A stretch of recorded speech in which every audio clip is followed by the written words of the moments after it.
Ever tried to drag a photo from the web directly into your sheet? It's a mess.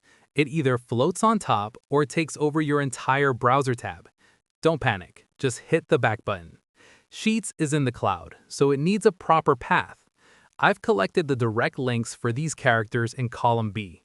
To bring them to life inside the cells, use the image function. Just point to cell B2, drag it down, and watch the magic happen.